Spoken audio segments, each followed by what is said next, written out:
Previous सेशनमध्ये आपण ह्या टॉपिकचे सगळे फॉर्म्युले एकत्र बघितलेले आहेत. आता आजच्या ह्या सेशनमध्ये आपण नंबर ऑफ मोल्सवरचे न्यूमरिकल सॉल्व करणार आहे. एक्झरसाइजमधले न्यूमरिकल प्रॉब्लेम सॉल्व करणार आहे. बरोबर. आता त्याच्यासाठी तुम्ही फॉर्म्युला वापरून हे न्यूमरिकल सॉल्व करू शकताय और लॉजिकली पण सॉल्व करू शकताय. मी तुम्हाला दोन्ही मेथडनी सॉल्व करून देते. तुम्हाला जी सोपी वाटेल ती तुम्ही एक्झाममध्ये वापरू शकता. बरोबर. आता तुम्हाला माहिती आहे ते फॉर्म्युले. बरोबर. मास आणि नंबर ऑफ मोल मधलं रिलेशन, व्हॉल्यूम आणि number of moles, number of particles आणि नंबर ऑफ मोल्स मधलं रिलेशन सगळं एकत्र केलेलं आहे. आता समजा तुम्हाला मास दिला आणि व्हॉल्यूम विचारला, तुम्ही एवढाच फॉर्म्युला वापरू शकता.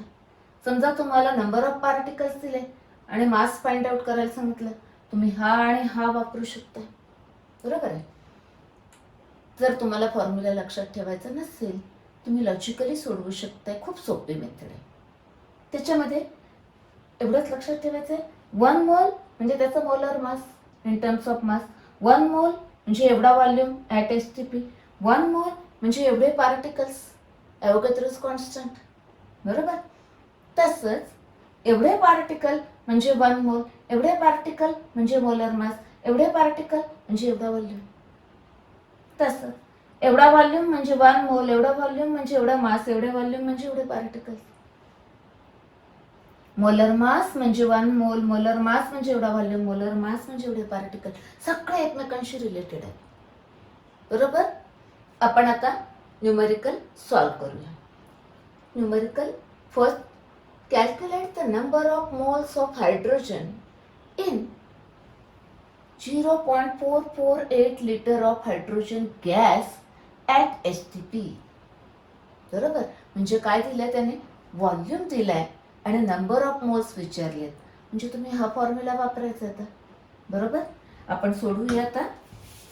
आधी न्यूमरिकल सोडवताना लक्षात ठेवायचे स्टेप्स ती मी तुम्हाला एक सेपरेट व्हिडिओ आहे कसे न्यूमरिकल सोडवायचा तो बघा, तिथे कशा स्टेप्स करायच्या.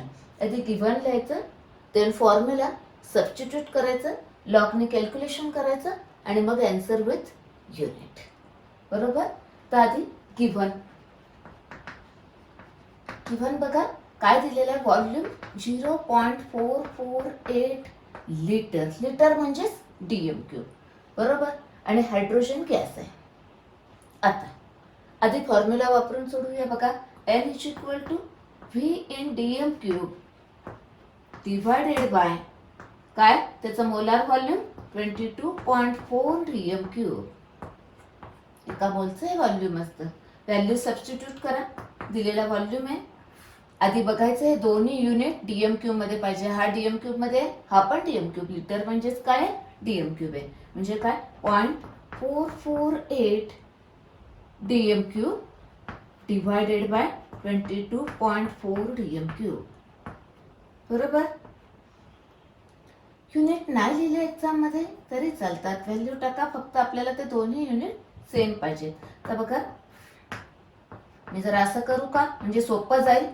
इंटू 10⁻², 22.4 म्हणजे हा झाला 2, 2 इंटू 10⁻² म्हणजेच काय आलं उत्तर, 0.02 मोल. युनिट लिहिताना MOL लिहायचं.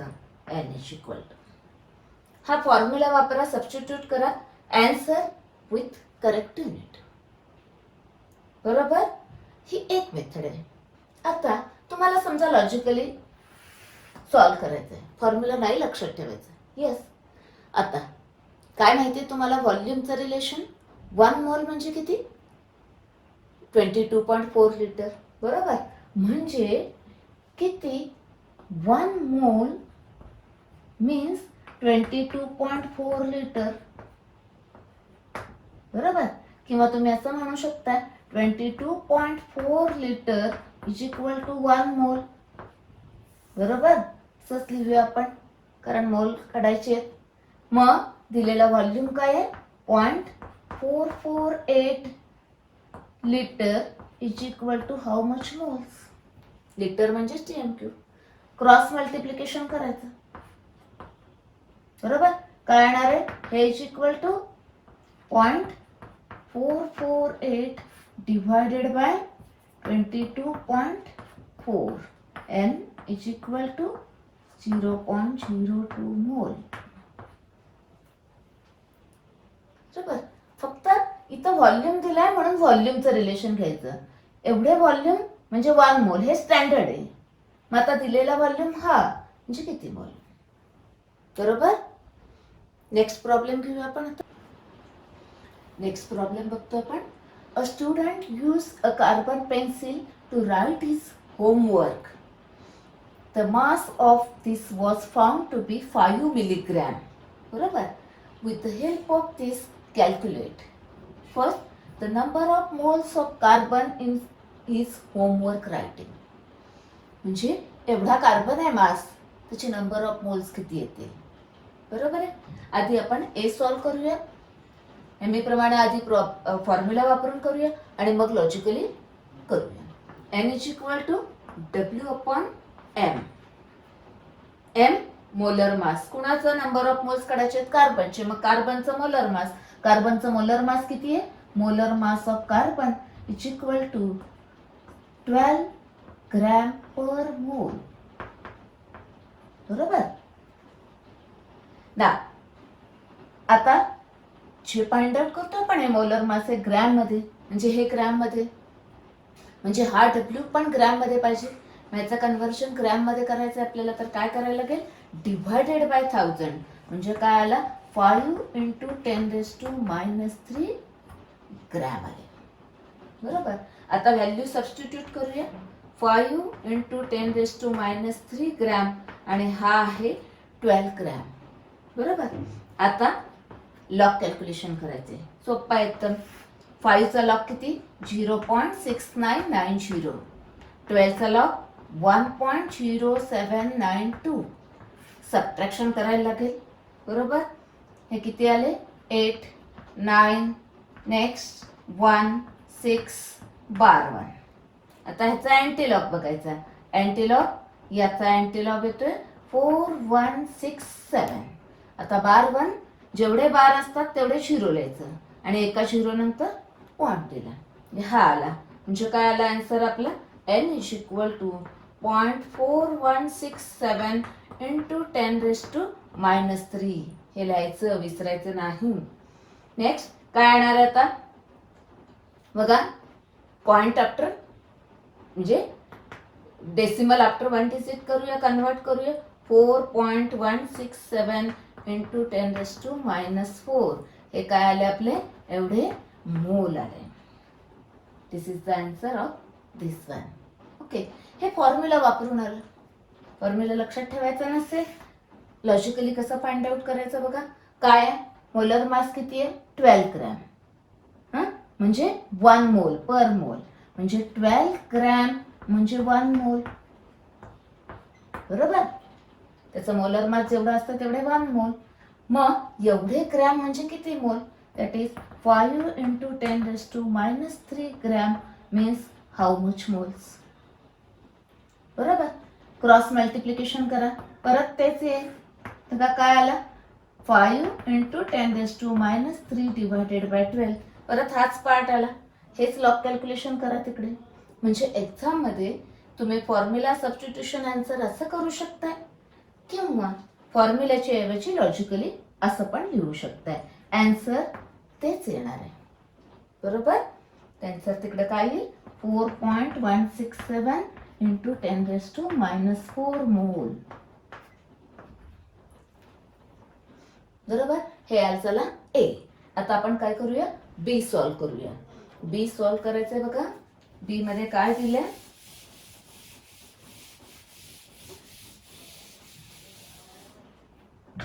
बी मध्ये आहे the number of carbon atoms in 12 milligram of his homework writing. म्हणजे 12 मिलीग्रॅम जर कार्बन असेल तर त्यात किती कार्बनचे ॲटम्स असतील? कार्बन कार्बन कार्बन असे. बरोबर. म्हणजे नंबर ऑफ पार्टिकल्स म्हणजे नंबर ऑफ ॲटम्स. मग फॉर्म्युला आपल्याकडे आहे. आपण आधी फॉर्म्युल्याने करूया. N is equal to S, mass दिलाय त्यामुळं W/m, पण पार्टिकल्स काढायचे आहेत त्यामुळे नंबर ऑफ पार्टिकल्स म्हणजे इथं ॲटम्स, कारण इथं इलेमेंट आहे त्यामुळं ॲटम येणार आहे इथे, बरोबर, divided by ॲव्होगॅड्रोस constant.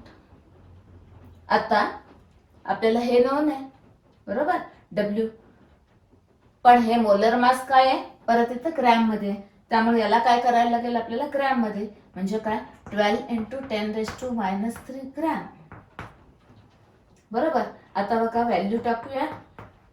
10⁻³ divided by 12 is equal to, आपल्याला नंबर ऑफ ॲटम्स काढायचे आहेत, नंबर ऑफ ॲटम्स इलेमेंट आहे त्यामुळं, आणि ॲव्होगॅड्रोस नंबर आहे, बरोबर. Yes, am I right. Next, आता नंबर ऑफ ॲटम्स काढायचे आहेत, याला इकडे ढकलूया, हे 12 केले, बरोबर. आता काय नंबर ऑफ ॲटम्स, मी फक्त ह्या साईडला लिहिते, इज इक्वल टू हे इंटू हे, म्हणजे 6.022 इंटू 10⁻23 इंटू 10⁻³ म्हणजे काय राहील 6.022 इंटू 10⁻20 एवढे नंबर ऑफ कार्बन ॲटम्स, बरोबर. लॉग टेबल नाही लागलं आपल्याला. आता हेच लॉजिकली करायचं असेल तर एकदम सोपं आहे. लॉजिकली खूप सोपं असतं, तुम्ही प्रॅक्टिस करा लॉजिकली सोडवायची, बरोबर. आता बघा लॉजिकली सोडवताना आपल्याला काय दिले, एवढे ग्रॅम दिलेत. आपल्याला माहिती आहे 12 ग्रॅम मध्ये मोलर मास आहे ना, ॲव्होगॅड्रोस नंबर ऑफ पार्टिकल्स असतात, बरोबर. द गिव्हन इज 12 मिलीग्रॅम, म्हणजे 12 × 10⁻³ ग्रॅम मध्ये किती पार्टिकल्स, किती ॲटम्स. एकदम सोपं, क्रॉस मल्टिप्लिकेशन करा, म्हणजे काय बघा 12 × 10⁻³ इंटू 6.022 इंटू 10⁻23 डिवायडेड बाय 12, म्हणजे हे काय आले, हे ॲटम्स होते ना, एवढे ॲटम्स म्हणजे किती ॲटम्स, नंबर ऑफ ॲटम्स, बरोबर. हे गेले, परत आन्सर काय आलं आपलं, तेच आलं 10⁻20, बरोबर. तुम्ही असं पण सोडवू शकता, एक्झाम मध्ये असं लिहा किंवा तसं लिहा. नेक्स्ट, आता आपल्याला काय विचारलंय, नंबर ऑफ कार्बन ॲटम्स, म्हणजे इथं काय लिहायला लागेल आपल्याला, युनिट, एवढे ॲटम्स, हिअर ॲटम्स, बरोबर आहे. युनिट लिहायला विसरायचं नाही, युनिट लिहायचंय, ओके. नेक्स्ट, एक्झाम मध्ये तुम्ही कुठलीही एकच मेथड वापरा, either this or this, okay. Next, now let us see next problem. Next problem बघतो आपण. Arjun purchase 250 gram of glucose, okay, for ₹40. Find the cost of glucose per mole, बरोबर. म्हणजे अर्जुनने काय केलंय, 250 ग्रॅम ग्लुकोज विकत घेतले, किती रुपीजला, 40 रुपीज दिले. तर आता what is the cost of glucose per mole, म्हणजे मला 1 मोल ग्लुकोज विकत घ्यायचंय तर किती पैसे लागतील, बरोबर. नेक्स्ट, आता ग्लुकोजचा मॉलिक्युलर फॉर्म्युला आहे, मला आधी काय फाइंड आउट करायला लागेल, 1 मोल glucose means it's molar mass, मला आधी मोलर मास फाइंड आउट करायला लागेल. मोलर मास फाइंड आउट करायचं माहिती आहे तुम्हाला, sum of atomic mass, atomic mass exam मध्ये दिलेले असतात, okay.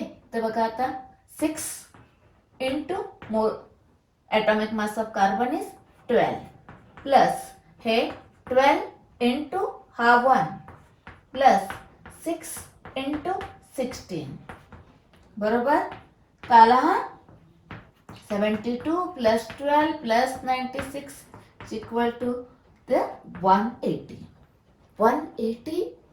gram of glucose means 1 mole, that is it is a molar mass of glucose, gram per mole, am I right.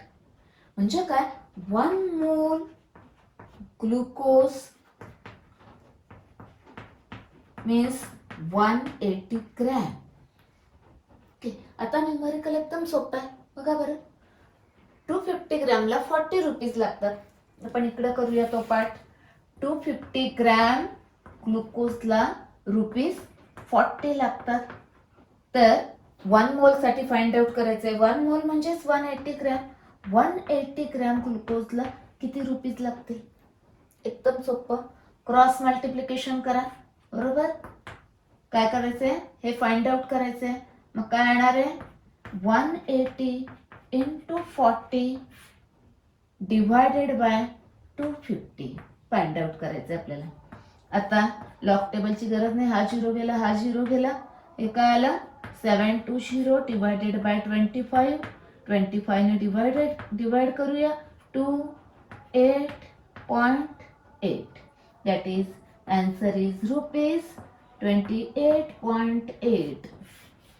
Rupees लिहायला लागेल unit. This is the answer. Very simple numerical. Okay, next numerical बघूया. Next problem. Calculate the number of moles and molecules of acetic acid present in 22 gram of it. Okay, 22 gram acetic acid आहे आपल्याकडे. Means how many moles of acetic acid, how many molecules are present in that. Okay, now W given. Okay, आधी आपल्याला काय करायला लागेल बघा, acetic ऍसिडचा molar mass find out करायला लागेल. बरोबर, मोल्स काढायचेत ना. बरोबर, आधी काय करू आपण? Acetic ऍसिडचा formula CH3COOH. ओके, जरा एकत्र करून लिहू, सोपं करून लिहू. C2H4O2. ओके, हे म्हणजेच हाल. आता मोलर मास फाइंड आउट करू. सम of atomic weight 2 into 12 plus 4 into 1 plus 2 into 16. बरोबर, हा आला 24 plus 4 plus 32 is equal to आला 60 ग्रॅम. बरोबर, 60 आला. मोलर मास आहे. युनिट काय लिहितोय आपण? ग्रॅम पर मोल. मीन्स 60 ग्रॅम मीन्स 1 मोल. बरोबर, it is a molar mass.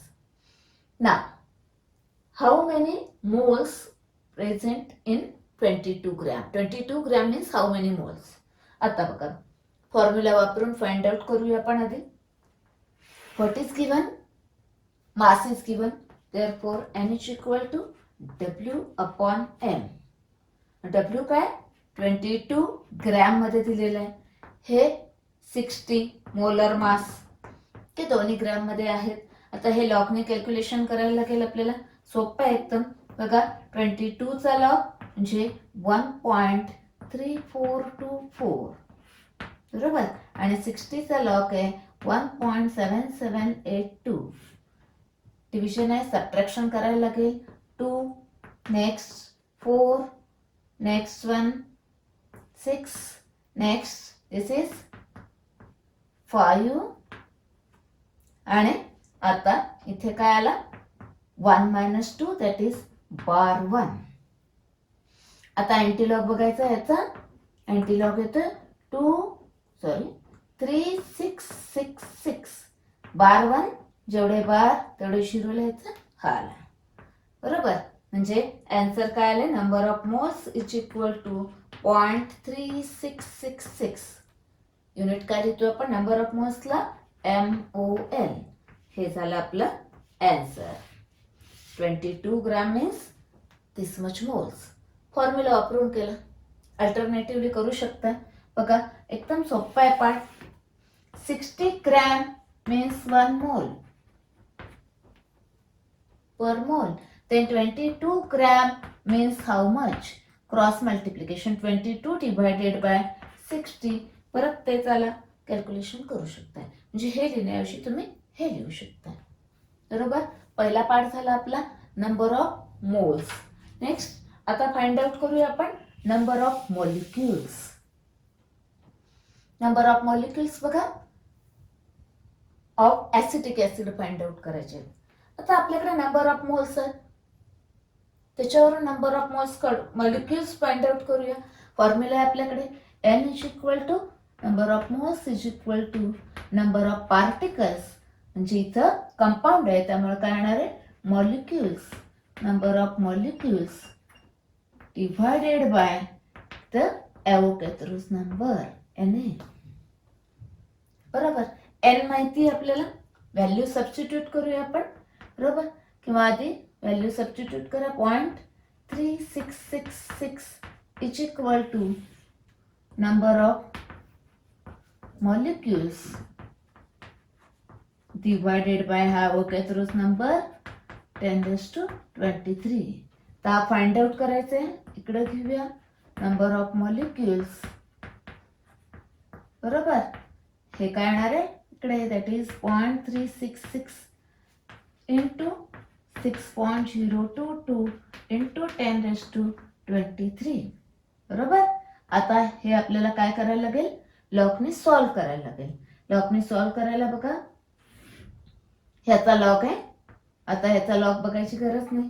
बघा, याचा अँटी लॉग हा आहे, म्हणजे याचा लॉग हा असणार आहे. बरोबर.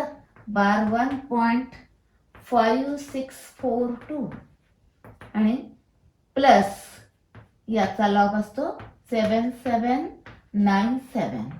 ऍडिशन करायला लागेल. बरोबर. 9 3 4 1 0 3439. याचा अँटी लॉग आहे 2208. 0 आहे म्हणजे इथे काय येणार, पॉइंट इथे येणार. बरोबर. म्हणजे आन्सर काय आलं, एवढे. हे काय आले, number of molecules. Number of molecules is equal to 2.208. ते एक लक्षात ठेवायचं.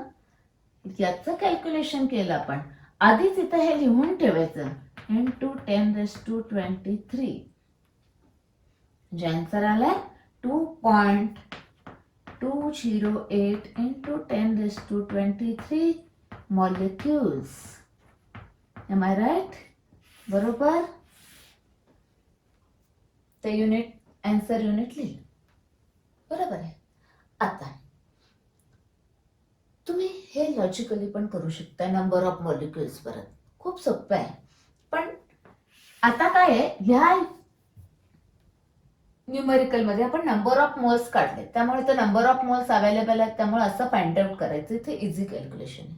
पण मी तुम्हाला सांगून ठेवते की आणि काय करू शकतो. बघा, 60 ग्रॅम मीन्स 1 मोल. 60 gram means 1 mole means Avogadro's number of particles, that is molecules. बरोबर. 60 gram means Avogadro's number of molecules. Then 22 gram means how much molecules. Cross multiplication करा. This into this divided by this. बरोबर. तुम्हाला answer हेच मिळेल. करून बघा. पण आता ह्या केसमध्ये आपण इथे नंबर ऑफ मोल्स काढले, त्यामुळे हे वापरून हे फाइंड आउट करा. हे इझी आहे. बरोबर. आता आपण नेक्स्ट सेशन मध्ये अजून नंबर ऑफ मोल्सचे न्यूमेरिकल बघणार आहे. अजून ते थोडी प्रॅक्टिस करणार आहे.